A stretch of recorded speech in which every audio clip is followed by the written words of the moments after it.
Hello, everybody. Welcome to Talk About Houses. I'm Todd. I'm Juana. Okay, today we're going to talk about the Renter's Bill of Rights. Ooh. It's not a real thing yet. It's a proposal. We're going to pick it apart, and we're not going to get political about it, but the Biden administration rolled out a blueprint for a Renter's Bill of Rights, and it includes a bunch of stuff that we're going to talk about. Right. Yep. So, first of all, I want to discuss what a renter is. Okay, we'll define a renter. Okay, so a renter is a consumer class, right? They're a class of consumers. They consume properties Sure. by renting them. Yep. So we're going to have a renter's bill of rights. Okay. I like ice cream. Are we going to have an ice cream eater's bill of rights? No. But I'm a type of consumer. I know. No, we're not going to do any of that. So one of the the first bullet point from the article, some of the upcoming changes include curbing egregious rent hikes in certain properties. In certain properties, we'll talk about what certain property means, and more funding to get low-income tenants facing eviction access to legal representation. Okay, so here's the deal.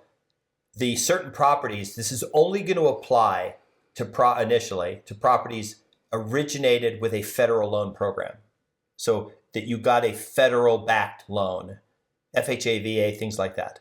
So is it that you have a current loan, or that when you originally purchased it, or how does that work? Well, I'm sure if you refied or paid it off, they were not going to be able to do anything to you. That's all murky. There's they haven't given that specific thing, but it's not. First of all, this isn't all. So right now, the way this is, if you go rent a house that's owned free and clear, you bought it cash. This doesn't apply to you. None of these rules apply to you, right? Well, no, none of them.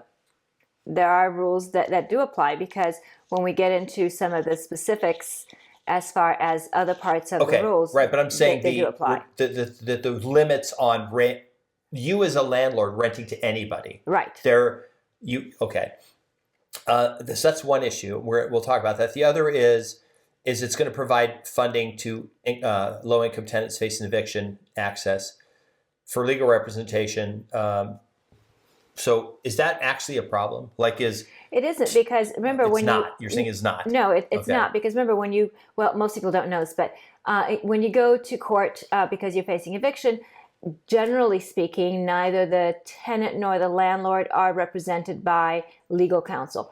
Almost never. Almost never. Yeah. I mean, I've seen, and I've been involved in a few of them, and I've not seen legal representation on one side or another. I think maybe once I saw it. Why is that, though? Okay, so because it's a very straightforward process. It's, did you pay rent? Yes or no. Landlord, are you willing to give more time? Yes or no. And here we go. Whatever goes on. Most of the time, the judges favor the tenant, and they'll give the tenant more than enough opportunities to cure the deficiency, and they'll give more time to move out and that sort of thing. So if anybody would need representation, it would probably be the landlord, not the tenant. But regardless, it wouldn't matter, because judges tend to favor the tenants. And these are small dollar things, just like small claims court. Mm-hmm. You paying an attorney $5,000 to represent you over the course of hearings and things like that doesn't make sense because you can't pay $1,200. And my guess is a lot of attorneys probably aren't interested in taking these cases, right? Correct. There really is not. There's no cost benefit to it, because it costs the landlord too much money to hire an attorney, and it costs obviously the tenant money to hire an attorney. So neither side generally has an attorney. Okay. One of the things that they quoted to why they're doing this is over 44 million households, or roughly 35% of the U.S. population, live in rental housing, according to the White House. Though I agree with those numbers, it's probably right. That's probably right, yeah. The other thing that they pointed out was more than 28% of the national stock of rental units are federally financed, according to a calculation by Urban Institute. We specifically don't know, though, what exactly this means, but it likely means you have a current FHA or VA or federally backed USDA or one of these federal programs that is backing your loan, and they're going to place a limit on the use of it based on that. But I mean, you can't just go buy a house FHA and rent it, right? No, so we've talked about that before. So FHA, it has to be owner-occupied. You have to be owner-occupied for a certain amount of time. And then if you're wondering, how would anybody know what kind of loan you have? That is generally spelled out in your deed, which is a recorded document, which is a public document. Okay.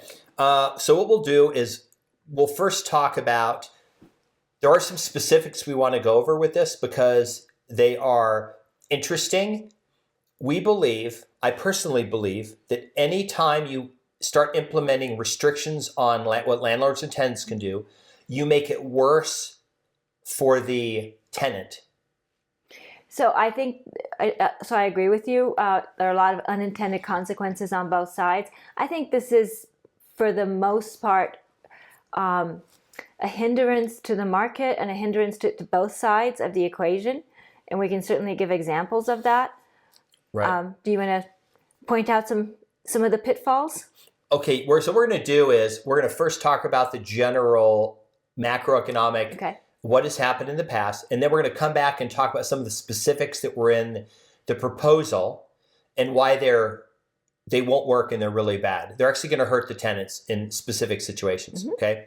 All right, so the first one is, this is an article from Brookings Institute.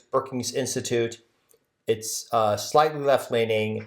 They do analysis on economic factors and to just promote better commerce and things like that, okay?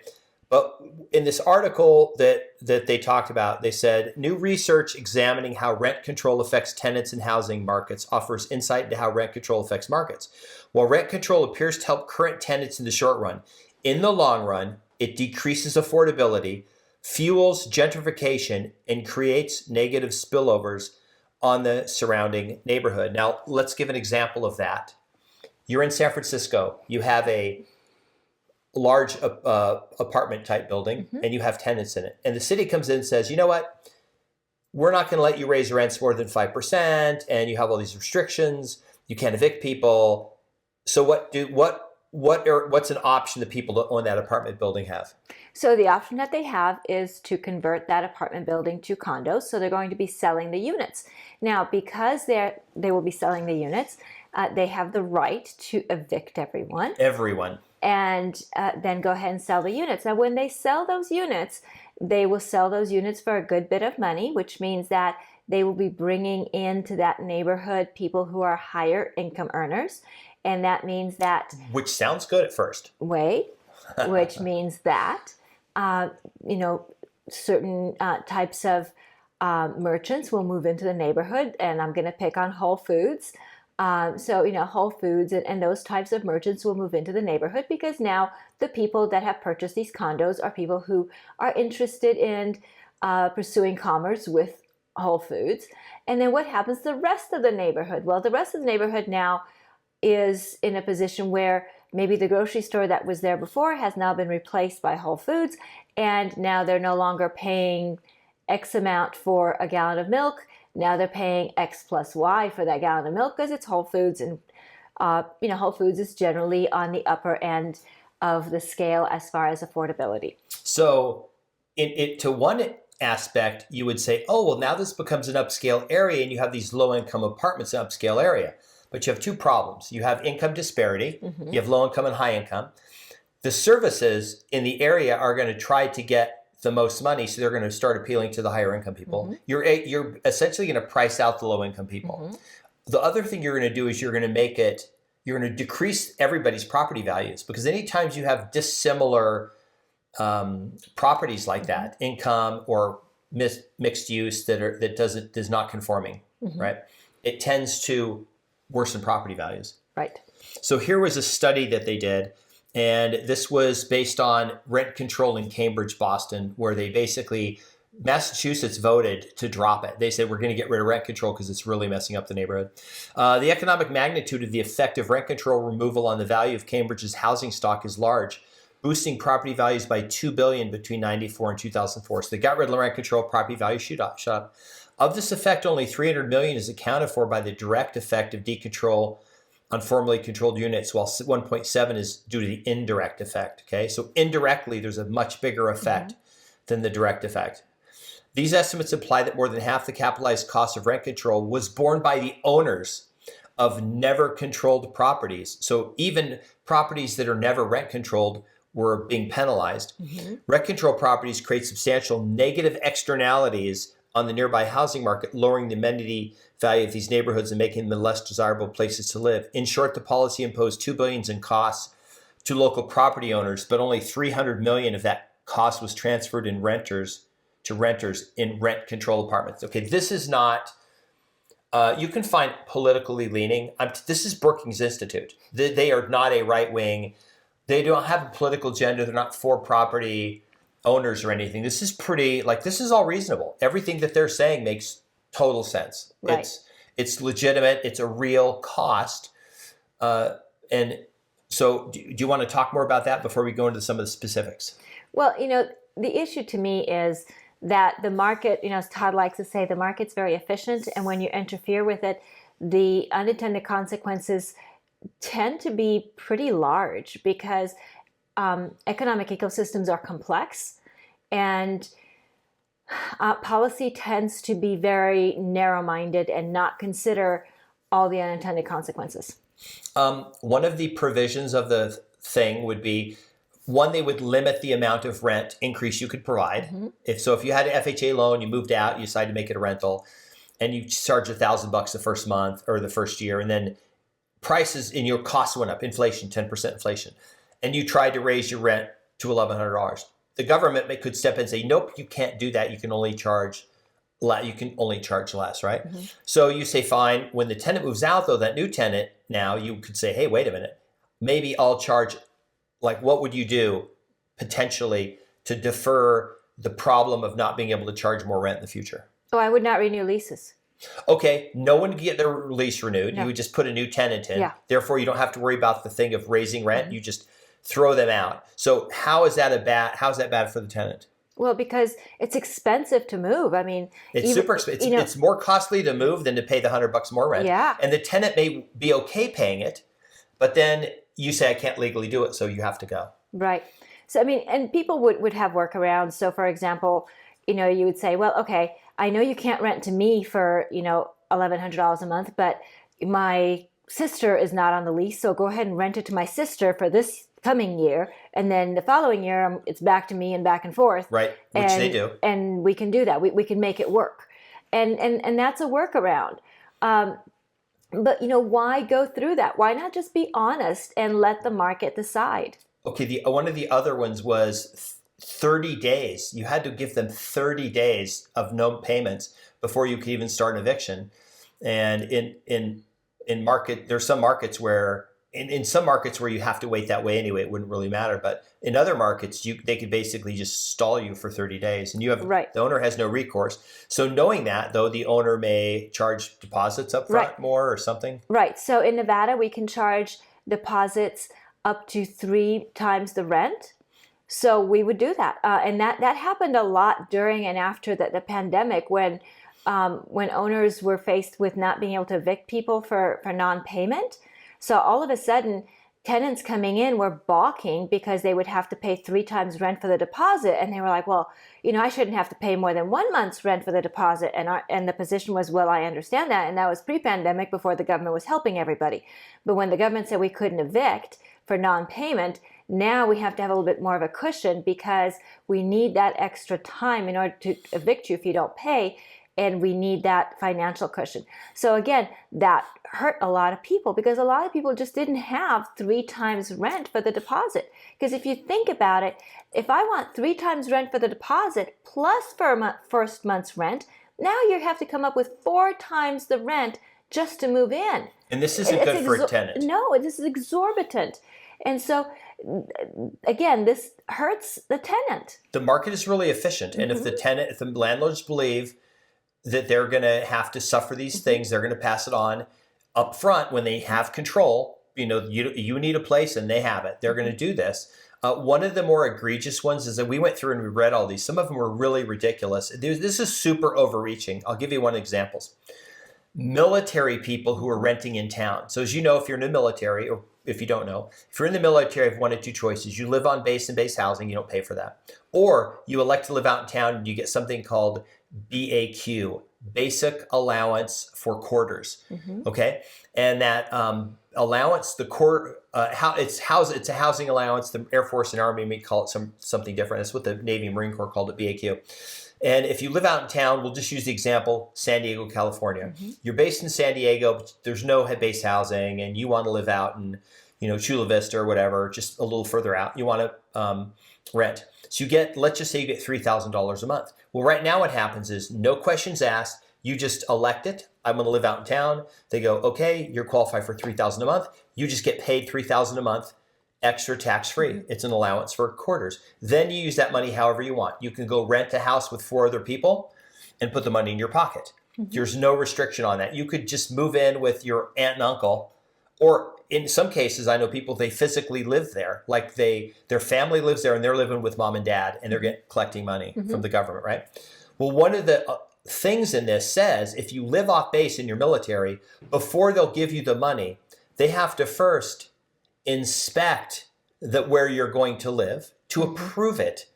Now, on a typical base, there could be 20,000 people getting this allowance, and the housing office doesn't have that many of the staff. So, how would this work? This is kind of a mess. Right. So this is part of the reason why it's difficult for people getting government assistance to get a rental property, because they have to have the government approve that rental property. A government inspector has to show up.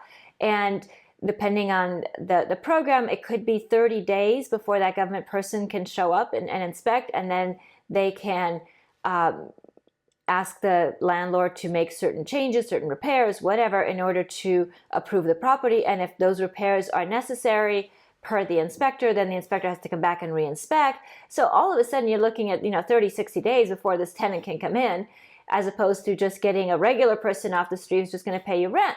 So that's part of the reason why landlords are not fond of people using government money to rent properties. The other thing that this particular clause also had in it was that this government representative also has the right to renegotiate the terms of the lease, including the rent amount. Right. Oh, you've got to be kidding me. So now as a landlord, I have to wait for this guy to show up, tell me that my property isn't good enough, and want to beat me up on price? That's not happening. Who this punishes is the service member. Right. Because they're going to show up and go, hey, I want to rent your house in downtown San Diego, and that's great. And they go, I'm military though, and we need base housing. And as soon as they hear that, they're going to be like, yeah, I went through that. It took 2 weeks, and then they came out, and then they said I had to make these repairs, and then they said $2,500 was too much. I can only charge $2,000, and I had taken it off the market because I thought this person was going to rent. So from now on, when the military person comes up, and they can't deny you for being military, but they can just go, oh, you know what? I got 3 applicants, and you're the worst one because you have all these hurdles. Like everyone else is just willing to pay me, and no one's asking for repairs. And if I have to wait for some representative to come out, and why would I do this? Like, it doesn't make sense. Right. So a lot of the things, and that was a specific one that really caught me because I spent 14 years on active duty. I lived on base as a kid. We lived out in town as a kid. In the military, I lived on base about half the time in government housing, and about half the time lived off base. And there were no restrictions. You that's more restrictive than what they do when you live on base. Right. Like it's pretty restrictive. Well, and the thing is, remember, this isn't like they're trying to protect you from renting a property that is in poor condition, because you as the tenant get to decide what property condition is acceptable to you. So if the property is not in good condition, you can go down the road and find another property that is in good condition. So it's not like these are bad properties, okay? Now, I don't know what their threshold is going to be, but if we use, for example, the standards of on-base housing, as far as what the standards are, then that kind of lets you know that you have to have certain things in certain ways, and that you may not always get that. Maybe it's worth it that not every room has blinds, and because it's a great house and a great location, this is where you want to be, and you don't mind going down to Walmart and spending $20 for blinds for one of the windows. Yeah, that's a problem because, any time you have an arbitrary, and then what happens if you have different inspectors who come out and they all have different criteria. And someone's really tough. They go, oh no, I'm going to negotiate the rent down and yada yada. And the landlord goes, oh, I'm not changing the rent, so you can just go away now. Right. And then like the service member's like, well, I still want to rent it. And the person on base says, well, I won't approve it, so you have to pay it out of your thing. We won't pay you the allowance. Right. So anytime you have a bureaucracy, third party making arbitrary rules, the market reacts. It is never good, ever good for the tenant. It's never good. The Brookings Institute study showed it was substantially, made it worse for both parties, but it didn't help the tenant, didn't protect the tenant. The free market is the free market. And the other thing too that we didn't mention, Juana, was when you talked about the thing where we gave the example of the apartment building converted to condos. When you have rent controls, you disincentivize two important things: the building of new rental units, because now you're having to build a thing that you have to deal with government regulation. And then you're taking existing units out of the marketplace and turning them into owner-occupied. And then you have a core group of people who are renters who are now you're displacing, and they're having to either become homeless or go further out. And then now that creates a burden for them. Now they have to live in the suburbs. Now they have to have transportation. And maybe they never had a car because they worked in the city, and now they have to either pay for trains or get a car or something to get into work.